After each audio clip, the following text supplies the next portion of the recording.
मित्रांनो, तुमचं पुन्हा एकदा GB स्टोरी टेलर या यूट्यूब चॅनलवर स्वागत आहे। आजच्या आपल्या गोष्टीचं नाव आहे रेवन्ना, एक पिसाटलेलं भूत। लेखक संतोष देशपांडे।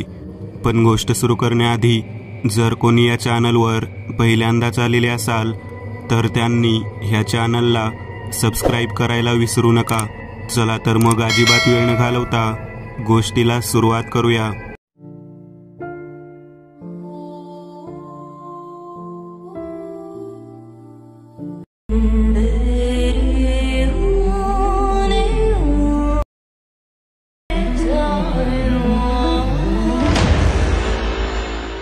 लोक म्हणतात की आपण कोणत्या ठिकाणी जावं हे सुद्धा आपल्या नशिबात लिहिलेले असतं।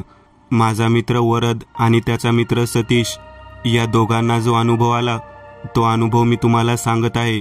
अतृप्त वासना असणाऱ्या कित्येक स्त्रिया, कित्येक बायका आपण पाहिल्या असतील, परंतु कधी अतृप्त वासना असणारा पुरुष पाहिला आहे का? मी प्रत्यक्ष त्या पुरुषाला पाहिला आहे। तो साधासुधा नसून अतिशय श्रीमंत आणि भयानक ताकदवर असलेला पुरुष, ज्याने केवळ त्याच्या खोलीमध्ये प्रवेश केला म्हणून एक नव्हे तर दोन व्यक्तींचा जीव घेतला। दोन्ही मित्रांचा तर घेतलाच, शिवाय दोन्ही मुलींना सुद्धा त्याने सोडले नाही। आज माझ्या मित्राचा म्हणजे वरदचा आणि सतीशचा 14वा दिवस। आजही माझ्या मनामध्ये भीती वाटते की तो माझ्या पाठीमागे येणार तर नाही ना। तो म्हणजे कोण? तर तो म्हणजे रेवन्ना, एक पिसाटलेला आत्मा, एक पिसाटलेलं भूत। कर्नाटक बाँड्रीवरच आमचं गाव। आम्ही रात्रीच्या वेळी फरशाच्या येणाऱ्या ट्रकची वाट पाहत बसलेलो होतो। आम्हाला कर्नाटकमधील आळंद या गावी जायचं होतं। बऱ्याच वर्षापासून त्या ठिकाणी जाण्याचा योग आलेला नव्हता। आज आवर्जून शेतामध्ये पिकलेल्या भुईमुगाच्या शेंगाच्या लिलावाच्या निमित्ताने आळंद या गावी जायला मिळणार होतं, कारण त्या ठिकाणीच मोठी बाजारपेठ होती। मी, माझा मित्र वरद फरशीच्या ट्रकची वाट पाहत होतो। फरशीचे रिकामे ट्रक त्या दिशेने जाणार होते आणि त्यामध्ये बसून आम्ही जाणार होतो। जाताना ते ट्रक आमच्या 5 भुईमुगाच्या शेंगाच्या पोत्यांना त्या ठिकाणी पोहोचवणार होता। वरदच्या ओळखीचा एक पुण्याचा व्यक्ती होता जो ड्रायव्हर होता। तो त्या आळंद या गावी भुईमुगाचे ट्रक आडत लाईनमध्ये पोच करणार होता। आम्ही 11:15 पर्यंत त्या ठिकाणी वाट पाहत बसलो आणि बरोबर 11 वाजता वरदचा मित्र सतीश हा त्या ठिकाणी आला। ट्रक बाजूला घेतले आणि आम्ही त्यामध्ये एका पाठोपाठ एक या पद्धतीने 5ही पोते टाकले। तो म्हणाला, पुढचा बेत काय आहे? काय नियोजन आहे? काही नाही, आडत लाईनमध्ये शेंगाचे पोते पाठवायचे आहेत आणि त्यानंतर परत यायचं आहे। तेव्हा सतीश आमच्याकडे पाहत म्हणाला, जर तुमची इच्छा असेल तर माझ्यासोबत चला। मी बँगलोरला निघालेलो आहे। काही कागदपत्र क्लिअर करून परत वाडीला येणार आहे आणि येताना वाडीवरून फरशा भरून याच मार्गाने तुम्हाला सोडून जाईन। आम्ही दोघेही जण तयार झालो। भुईमुगाच्या शेंगा लिलावासाठी आळंदच्या बाजारपेठेत आडत्याकडे थप्पी करून लावल्या। सतीश रंगीला होता। मी त्याला म्हणालो, अरे या बाजूलाच आमचं गाव होतं, आम्ही अजूनपर्यंत तिथे गेलो नाही। आज जायचा योग होता, परंतु तुझ्यामुळे आता बँगलोरला येत आहोत। तेव्हा तो म्हणाला, चला ना, जन्नत दाखवतो तुम्हाला। आम्ही त्याच्या त्या मोकळ्या स्वभावाकडे पाहत मनामध्ये विचार करू लागलो की खरंच हा जरी ड्रायव्हर असला तरी किती आनंदी जीवन जगतो। आम्ही त्याच्यासोबत प्रवास करत दुसऱ्या दिवशी रात्री बँगलोरमध्ये पोहोचलो। त्याने त्याची ट्रक एका ढाब्याजवळ लावली। त्याला मी म्हणालो, कुठे घेऊन आलेला आहेस? तेव्हा तो म्हणाला, चला ना, जन्नत दाखवतो म्हटलं आहे ना तुम्हाला, मग काळजी कशाला करता? एका पाठोपाठ एक आम्ही 3घे जण निघालेलो होतो। हाताला बांधायसाठी लाल रंगाचा रुमाल त्याने आमच्याकडे दिला। रुमाल हाताला बांधल्यानंतर मी त्याला म्हणालो, नेमकं आहे तरी काय? तो म्हणाला, बिझनेस आणि बरंच काही, साधंसुद्धा नाही, चांगली चंगळ करायला मिळेल आणि वरून पैसे सुद्धा मिळतील। मी डोक्याला हात लावला। मी त्याला म्हणालो, आहो चला ना, मी सांगतो ते तरी ऐका। तेव्हा माझा मित्र वरद त्याला म्हणाला, काही अंगलट यायचं नाही ना? तेव्हा तो म्हणाला, काही अंगलट येणार नाही। आम्ही थोडं अंतर पुढे गेल्यानंतर एका बागेच्या बाहेरच्या कॉर्नरला उभा राहिलो त्या ठिकाणी उच्चभ्रू सोसायटीतल्या कित्येक बायका ओपन कारमधून तेथे आलेल्या दिसल्या. सतीश माझ्याकडे पाहत म्हणाला, तुझी शरीरयष्टी चांगली आहे, तुला नक्कीच आज भरपूर पैसे मिळणार. मी म्हणालो, काय आहे? तेव्हा तो म्हणाला, या समोरच्या गाड्या आलेल्या आहेत, त्यातील कोणत्याही स्त्रीला आपण नजर द्यायची. ज्या मुलींना, ज्या बाईला आपण आवडेल ते आपल्याला बोलावून घेते इशारा करून. मग काय, आपण तिच्यासोबत जायचं. पुन्हा 24 तासांनी इथेच ते आपल्याला सोडायला येते. काय बोलत आहेस तू? असं कुठं असतं का? तेव्हा सतीश म्हणाला, का? जे दाखवतोय ते कळत नाही का? तेव्हा माझा मित्र वरद त्याच्याकडे पाहत म्हणाला, जर हे खरं असेल तर मग आज आमची लॉटरी लागली की. तेव्हा सतीश म्हणाला, तुझी लॉटरी नाही रे, तुझ्या मित्राची. त्याची बॉडी बघ ना, अशा बॉडीच्या मुलांना सगळ्यात अगोदर बायका उचलतात. मी सतीशकडे पाहत म्हणालो, उगाच माझी स्तुती करू नकोस, तुला या ठिकाणी बऱ्याच वेळा येण्याचा अनुभव असणार आहे. तेव्हा तो म्हणाला, तसं नाही रे प्रमोद, मी कधी आवर्जून इकडे येत नाही. 2-3 महिन्यानंतर एकदा चक्कर होते, मग या बाजूला येतो. गाडीचं काम असल्यानंतर 3 महिन्यानंतर मला बेंगलोरला यावं लागतं. तेव्हा हे सर्व काही आनंदाने करतो. एक दिवस मुक्काम वाढवतो. त्याचं बोलणं ऐकल्यानंतर मी तयार झालो. आम्ही तिघेही जण बागेमध्ये असलेल्या छोट्या छोट्या खुर्च्यांवरती बसलो. त्याच्याकडेने पार्किंग साईडला गाड्या लावलेल्या होत्या. त्या लाल रंगाच्या गाडीमधून 2 मुली खाली उतरल्या. त्या थेट माझ्या जवळ आल्या. माझा मित्र वरद त्यांच्याकडे पाहत होता. एक मुलगी चांगली उंचीपुरी होती, दुसरी मुलगी तिच्यापेक्षा थोडीशी उंचीला लहान. या दोन्ही मुलींनी आमच्या दोघांकडे पाहत आमच्या हातातील बांधलेला रुमाल स्वतःच्या हाताने धरला. सतीश माझ्याकडे पाहत म्हणाला, लागली बघा लॉटरी मित्रांनो. सतीश मराठीत बोलला. त्या मुलींना मराठी समजलं नाही, परंतु आम्ही त्याच्याकडे मिश्किल पद्धतीने हसत म्हणालो, उद्या भेटू मग याच ठिकाणी, पुन्हा याच भागामध्ये. या दोन्हीही लाल रंगाच्या गाडीमध्ये आलेल्या मुलींना आम्हाला त्यांच्या गाडीमध्ये बसवला आणि आम्हाला सोबत घेऊन त्या एका हॉटेलच्या दिशेने निघाल्या. ब्ल्यू रिबन असं हॉटेलचं नाव होतं. 5 स्टार हॉटेलच्या पार्किंगमध्ये आमची गाडी जाऊन थांबली. आम्ही एका पाठोपाठ एक खाली उतरलो. त्या दोन्ही मुली आमच्याकडे पाहत म्हणाल्या, कोणचा ब्रँड आहे तुम्हारा? आमच्या लक्षात आलं ड्रिंक करण्याविषयी त्या विचारत आहेत. तेव्हा मी रॉयल स्टॅग RC म्हणून सांगितलं. तेव्हा ते तिला आवडलं. तिने खालच्या बारमध्ये आम्हा दोघांना नेल्यानंतर त्या ठिकाणी ड्रिंक करण्यासाठी ऑर्डर दिली. बार टेंडरजवळ गेल्यानंतर तो व्यक्ती आम्हाला एक पॅक भरून देत होता. आम्ही त्याच्याकडे पाहत होतो. त्या दोन्ही मुली आमच्यासोबत दारू पित होत्या. तिने काउंटरवरती टेरेसवरील टॉप व्ह्यूची AC रूम मागितली. तेव्हा तो बार ट्रेनर म्हणाला, टेरेसच्या बाजूची रूम मालक कोणाला देत नाही. आजपर्यंत त्याने कधी कोणाला दिली नाही. ती रूम स्पेशल मालकासाठी असते. तेव्हा त्या मुलींनी त्याच रूमचा आग्रह धरला. पर्समधून 10,000 रुपये बाजूला काढले आणि बार टेंडरकडे ते पैसे ठेवले. तो म्हणाला, लॉजिंग बाजूला आहे, त्या व्यक्तीला विचारा. एवढे पैसे म्हटल्यानंतर तो रूम देईल. त्या मुली म्हणाल्या, आम्हाला फक्त आजच्या रात्रीसाठी हवी आहे, पहाटे आम्ही निघून जाऊ. त्या दोघींनी रूम बुक केली आणि आम्ही वरती गेलो. एकामध्ये एक अशा 2 रूम त्यांनी बुक केलेल्या होत्या. हॉटेलच्या उंच भागातून सर्व काही दिसत होतं. रात्रीच्या सर्व लाईटी दिसत होत्या. दारू पिल्यामुळे डोळे जिंकले होते. आम्ही त्या ठिकाणी बाहेर बसलो. त्या दोघींनी कपडे बदलण्याचे निमित्त सांगून आतमध्ये निघून गेल्या. कपडे बदलल्यानंतर शावर करण्यासाठी मला आणि वरदला बोलावून घेतलं. वरद त्याच्यासोबत असलेल्या मुलीसोबत गेला. मी उंच असणाऱ्या मुलीसोबत शॉवर घेण्यासाठी गेलो. बराच वेळ बाथरूममध्ये घालवल्यानंतर शारीरिक रेलचेलीला सुरुवात झाली. गुलाबी रंगाचे आंतरवस्त्र कपडे पाहिल्यानंतर माझ्या अंगामध्ये रोमांच उठायला सुरुवात झालेली होती. ती माझ्या अंगाला बिलगून माझ्या छातीवरती स्वतःचे ओठ ठेवून मला उत्तेजित करण्यासाठी तयार झालेली होती. तिने तिचे नाव रुबी आहे असे सांगितले. माझे नाव विचारल्यावर मी तिला प्रमोद आहे असे सांगितले. तेव्हा ती माझ्याकडे पाहत म्हणाली, आपण दोघं आंघोळ झाल्यानंतर लॉंग ड्राईव्हसाठी जाऊया. मी तिला होकार दिला आणि तिच्यासोबत बाहेर जायचं ठरवलं. मी तिला म्हणालो, रात्री दारू पिल्यानंतर गाडी कोण चालवणार? तेव्हा ती म्हणाली, मी स्वतः गाडी चालवते, तू फक्त बाजूला बस. आम्ही दोघेजण लॉंग ड्राईव्हसाठी बाहेर पडलो. माझा मित्र बाजूच्या खोलीमध्ये त्याच्यासोबत असलेल्या मुलीबरोबर शॉवर घेत होता. आम्ही खाली लिफ्टने उतरत असताना त्या टॉप फ्लोअरवर एक व्यक्ती आम्हाला दिसला. तो लिफ्टच्या आतमध्ये आला. माझ्याकडे रागाने पाहत म्हणाला, ही रूम कोणी दिली? तेव्हा ती मुलगी त्याला पाहत म्हणाली, मी स्वतः आवर्जून घेतली आहे ती.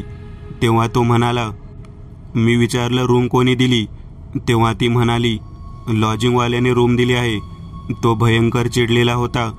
त्याने माझ्याकडे रागाने पाहत आम्हाला विचारले, कुठे बाहेर निघाला आहात का? तेव्हा रुबी म्हणाली, हो बाहेर चाललो आहे, रूम खाली करून जावा. ती रूम पैसे देऊन घेता येत नाही. तेव्हा ती म्हणाली, आता घेतली की घेतली, आता नाही रूम खाली करणार. तेव्हा तो म्हणाला, 1 तासाच्या आत रूम काय, तुम्ही हॉटेल सोडून पळून जाताल. मी आणि रुबी दोघेजण त्याच्याकडे पाहत हसत होतो. आम्ही पार्किंगमध्ये गेलो आणि अचानक वरच्या दिशेने त्या टेरेसच्या भागामध्ये रुबीची मैत्रीण रीना ओरडताना दिसली. 5व्या मजल्यावरती असलेल्या त्या टॉप व्ह्यूवरती रीनाला आपल्या दोन्ही हातात पाय धरून उलट लटकवून खाली टाकण्याची भीती माझा मित्र वरद देत होता. मी वरद म्हणून हाक मारली. तेव्हा रुबी म्हणाली, तो वरद नाही, दुसराच कोणीतरी आहे. मी म्हणालो, अरे वेडा आहेस का, काय करतोयस तू? त्याला आवाज पोहोचत नव्हता, परंतु रीनाचा ओरडणारा आवाज खाली येत होता. आम्ही पार्किंगमधून थेट लिफ्टमध्ये शिरलो. लिफ्टमध्ये शिरल्यानंतर आमच्याबरोबर तो वरच्या मजल्यावरचा व्यक्तीसुद्धा आला. तो आमच्याकडे पाहत म्हणाला, मी सांगितलं होतं ना की तुम्ही 1 तासाच्या आत हॉटेल सोडून पळून जाताल म्हणून. तेव्हा रुबी म्हणाली, माझ्या मैत्रिणीला कोणीतरी उलटं पकडलेलं आहे म्हणून चाललो आहे, नाहीतर आम्ही कशाला जातोय. तेवढ्यात तो म्हणाला, तुझ्या मैत्रिणीला याच्या मित्राने नाही उलटं पकडलं, रेवन्नाने पकडलं आहे. तेव्हा रुबी म्हणाली, हा रेवन्ना कोण? तेव्हा तो व्यक्ती म्हणाला, माझा भाऊ, या हॉटेलचा पूर्वीचा मालक. तेव्हा आम्ही वरच्या मजल्यावर पोहोचलो.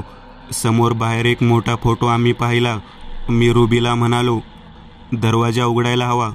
तेव्हा तिने दरवाजा उघडण्याच्या दृष्टिकोनातून प्रयत्न करायला सुरुवात केली, परंतु दरवाजा कोणी उघडत नव्हतं. तो आमच्यासोबत पांढरा ड्रेसमध्ये आलेला व्यक्ती समोर फोटोकडे बोट दाखवत म्हणाला, तो माझा भाऊ रेवन्ना. आम्ही त्या फोटोकडे पाहिलं तर तो एका मृत व्यक्तीचा फोटो होता आणि त्याला हार घातलेला होता. रुबी घाबरली आणि त्याला म्हणाली, हा व्यक्ती तर मेलेला आहे. तेव्हा तो पांढऱ्या ड्रेसचा व्यक्ती म्हणाला, होय, हा व्यक्ती मेलेलाच आहे आणि हे त्याचंच हॉटेल आहे. मी नागेश आणि हा माझा भाऊ रेवन्ना. मी आवर्जून कोणालाही रूम देत नाही, कारण ती त्याची रूम आहे. जो एकदा व्यक्ती या रूममध्ये गेला की तो परत येत नाही. आता तू तुझ्या मैत्रिणीला विसरून जा, असं त्याने रुबीकडे पाहत सांगितलं आणि मला म्हणाला, तू तुझ्या मित्राला विसरून जा. आम्ही दोघे चांगलेच घाबरलेलो होतो. मी नागेशला म्हणालो, अरे माझ्या मित्राची काय चूक? या मुलीला सांगितलं की ते हॉटेलचं वरचं जे टेरेस असलेली रूम आहे ते कोणाला देता येत नाही, तरीसुद्धा हिने जास्त पैसे घेऊन त्या लॉजिंगवाल्याकडून रूम घेतली. डबल पैसे दिले, 10,000 रुपये दिले रूमसाठी. तेव्हा तो नागेश आमच्याकडे पाहत म्हणाला, ज्याने पैसे देऊन तुम्हाला हॉटेल दिले ना, तो कोठे आहे पाहायचा आहे. आम्ही म्हणालो, म्हणजे तो लॉजिंगवाला होय? तो मॅनेजर, लॉजिंगवाला मॅनेजरच. रुबी म्हणाली, त्याला कामावरून काढून टाकलं काय? तेव्हा त्याने समोर भिंतीवरती जसं एखाद्या मेलेल्या प्राण्याचं मुंडकं शिकार केल्यावर अडकवतात त्या पद्धतीने अडकवलेलं एक मुंडकं दाखवलं. ते मुंडकं पाहिल्यानंतर आम्ही दोघेही जण हादरलो, कारण ते त्या लॉजच्या मॅनेजरचं मुंडकं होतं ज्याने आम्हाला ती रूम दिली होती. मी रुबीच्या हातात हात धरून तिला म्हणालो, चल इथून लगेच. मला वाटत नाही की आपला मित्र आणि तुझी मैत्रीण दोघेजण आतमध्ये व्यवस्थित असतील. तेव्हा रुबी म्हणाली, नाही रे, माझी मैत्रीण नाही, माझी लहान बहीण आहे. तिला सोडून मी जाऊ शकत नाही. हा दरवाजा उघडायलाच हवा. तेव्हा नागेश आमच्याकडे पाहत म्हणाला, तुमच्या दोघांची मुंडकी तिथे पाहायची आहे का? तुम्हाला या समोरच्या आरशामध्ये पाहिल्यानंतर तुम्हाला दिसतील. मी घाबरलो होतो. मी त्या नागेशला म्हणालो, चुकून आम्ही ती रूम घेतली, आम्हाला बाहेर जाऊ द्या. तेव्हा नागेश म्हणाला, काही वेळापूर्वी काय बोलत होती ती मुलगी? ती रूम खाली करणार नाही. मी काय म्हणालो होतो? रूम काय, हे हॉटेलसुद्धा सोडून तुम्ही पळून निघून जाताल. तेव्हा मी हात जोडत त्याला म्हणालो, चूक झाली तिची, सोडून द्या. तेव्हा तो म्हणाला, जा त्या दरवाजावर 3 वेळा नॉक नॉक करा, दरवाजा उघडेल. रुबी लगेच 3 वेळा दरवाजावरती थाप मारू लागली. इतक्यात तो ओरडला, अगं मूर्ख आहेस का? तुला नाही सांगितलं मी नॉक नॉक करून दरवाजा उघडायला? या मुलाला सांगितलं होतं. आता भोग आपल्या कर्माची फळं. मी त्याच्याकडे पाहत म्हणालो, हिने दरवाजावरती थाप मारल्यामुळे काही वेगळं घडणार आहे का?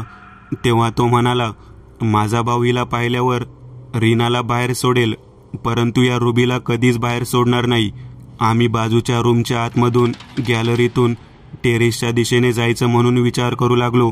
नागेश म्हणाला, तुला बघायचंय का? चल तुला दाखवतो. तेवढ्यात तो दरवाजा उघडला आणि एक अतिशय सुंदर, चांगल्या शरीरयष्टीचा व्यक्ती, ज्याच्या कपाळावरती पांढरं गंध होतं, तो बाहेर आला. त्याने रुबीकडे पाहिलं आणि त्याने तिचा हात घट्ट धरला. तो वेड्यासारखा आपल्या ओठावरून जीभ फिरवत फिरवत तिला म्हणाला, चल आतमध्ये चल, तुझ्या मैत्रिणीला बघायचंय ना तुला. हे सर्व काही ऐकल्यानंतर रुबी ओरडू लागली. नागेशने मला बाजूच्या खोलीत नेला आणि माझ्या हाताला धरून म्हणाला, चल टेरेसवर चल. मी त्या खोलीच्या समोर असलेल्या गॅलरीमध्ये जाऊ लागलो. तेव्हा रुबीला ज्या मुलाने आत ओढत नेलं होतं, त्याने रीनाला टेरेसवरती झोपवलेलं होतं. तिच्या अंगावरती केवळ स्लीप होती, बाकी काहीच नव्हतं. तो रुबीला पाहत म्हणाला, तुझ्या बहिणीला तुला घेऊन जायचे ना? उद्या सकाळी घेऊन जायचं. त्याचे डोळे जरा विचित्र होते. रुबी घाबरली. पलीकडून माझ्याकडे पाहत म्हणाली, अरे वाचव रे प्रमोद, हा व्यक्ती जिवंत नाही, हा मेलेला आहे. तेव्हा नागेश म्हणाला, मी सांगत होतो ना या ठिकाणी यायचं नाही म्हणून. आता आला आहात तर त्याची शिक्षा भोगा. भोगा आपल्या कर्माची फळं. भोगा म्हणणारा तो व्यक्ती नागेश आमच्याकडे जेवढ्या रागाने पाहत होता, तेवढ्याच प्रेमाने मी त्याच्याकडे विनवणी करून म्हणालो, अरे त्या दोघींना सोडून दे रे, त्या दोघी सख्या बहिणी आहेत. तेव्हा नागेश म्हणाला, मी तुला दरवाजा उघडायला सांगितलं होतं. तुला माहीत आहे का, या संपूर्ण वरच्या फ्लोअरवरती जेवढ्या खोल्या आहेत, त्यातली एकसुद्धा खोली मी कोणाला देत नाही. माझा भाऊ रेवन्नाने त्याच्यासाठी खास करून बांधलेले हे वरचं फ्लोअर आहे. ज्या व्यक्तीने, त्या मॅनेजरने तुम्हाला रूम दिली, त्याचं काय झालं ते पाहिलं ना? मी घाबरत घाबरत म्हणालो, हो पाहिलंय ना. या मुलींना सोडून द्यायला सांग. तेव्हा नागेश म्हणाला, उद्या पहाटे तुला त्या मुली भेटतील, तू इथून निघ, नाहीतर तुझं काही खरं नाही. मी घाबरलो. मी विचार करू लागलो, आता आपण आपल्या मित्राला त्या रूममध्येच अडकवून बसलेलो आहोत. रीनासुद्धा तिथे अडकलेली आहे आणि तिच्या पाठोपाठ रुबीसुद्धा तिथे अडकलेली आहे. आपण आता सतीशला फोन करायला हवा. तो नागेश मला बजावून सांगत होता, कोणालाही बोलू नकोस, कोणालाही काही सांगू नकोस. तुझं तू इथून निघून जा. तू जर गेलास तरच वाचलास, तू जर नाही गेला तर मग काही खरं नाही. त्याच्या या धमकीला मी न घाबरता खालच्या दिशेने जायला सुरुवात केली. लिफ्टमधून मी खाली उतरलो. गाडी पार्किंगपाशी पोहोचलो. माझ्या डोक्यामध्ये विचार आला, आपण सतीशला बोलवावे. मी सतीशला फोन केला. सतीशने 10-15 रिंग वाजल्यानंतर तो फोन उचलला. तो म्हणाला, काय झालं, मजा घेतली का नाही? मी त्याला म्हणालो, अरे कसली मजा आणि काय, इकडे ये. या टॉप फ्लोअरवरती या हॉटेलमध्ये काहीतरी वेगळा प्रकार आहे. कोणतरी रेवन्ना आहे जो मृत्युमुखी पडलेला आहे आणि त्याच्या रूममध्ये आम्हाला त्या लॉजवाल्याने जागा दिली. मुलींनीसुद्धा तीच रूम मागितली आणि काय भयानक गोष्टीला सामोरे जावं लागलं. तेव्हा सतीश म्हणाला, आलोच, हॉटेलचं नाव काय ते सांग. तेव्हा मी म्हणालो, ब्ल्यू रिबन. 15 मिनिटाच्या आत त्या ठिकाणी आला. मी सतीशला जवळ घेऊन वरच्या दिशेने जायला सुरुवात केली.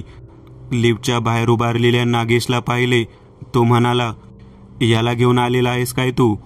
तेव्हा मी म्हणालो, अरे नागेश, सोड रे माझ्या मित्राला, त्या मुलींना दोघींना पण सोडून दे. तेव्हा नागेश माझ्याकडे पाहत म्हणाला, मला वाटतं तुम्हाला दोघांना जिवंत राहायचं नाही.